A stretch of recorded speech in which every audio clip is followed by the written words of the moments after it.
One day, Sadie's father was renovating their house, repairing parts of it and making some changes to the structure. Sadie's mother said she wanted to expand the house a little toward the back.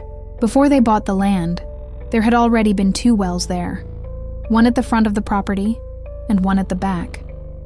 Sadie's father decided to fill in the back well and keep only the front one for use. After the well at the back was filled, something strange happened. One evening, while he was sitting under the nearly finished house, he saw a person walking near the fence, holding a piece of wood and wearing a traditional sarong. The figure stopped and stood in front of the house, staring toward it. When Sadie's father got up and walked over to ask who it was, the person disappeared. Surprised and confused by what he saw, he lit some incense and prayed, "If this land and water have a spirit or guardian, and my family is building a house here, please forgive us. We invite you to protect us and help our family live in peace and prosperity." From that time on, things were calm, and life went on peacefully, until the year 2009. Back then, Sadie was living with his siblings. Usually they slept upstairs, while only Sadie's parents slept downstairs. One night, while her father was lying awake, he saw what he knew was ghost fire, a glowing flame rising up from the ground. It burned bright red, lifted into the air, and then vanished into the darkness. From that moment, he understood that the land they lived on still had spirits. But because he was an older, experienced man, he was not afraid. Even when he saw the ghost fire, he stayed silent and calm. He also heard footsteps walking across the upper floor of the house. The sound came all the way to the top of the stairs, then suddenly stopped. He thought it might be one of his children. After a while, as he lay there, he began to hear arguing voices, like birds chirping angrily, mixed with heavy breathing. He listened carefully and already knew it was a spirit, but he acted as if nothing was wrong. The sounds eventually faded away. The next morning, he went to check the place, but nothing seemed unusual. The fence and everything else looked normal. He then told his son to cut down and remove the old tree stump there. 2 days later, a ball of ghost fire fell right in front of the house. It looked like a person wrapped in cloth. It wasn't silent either. It made a loud hissing sound. He went outside to look and saw the ground cracking open, as if something was tearing through the earth. He knew then that the spirit wanted to enter the house.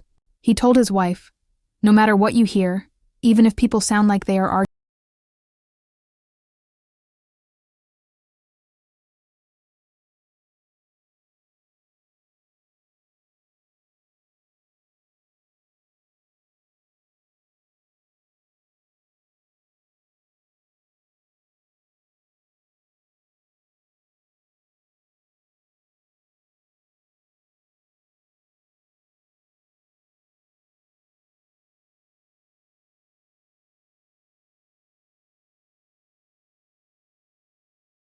wanted to enter the house, but they could not.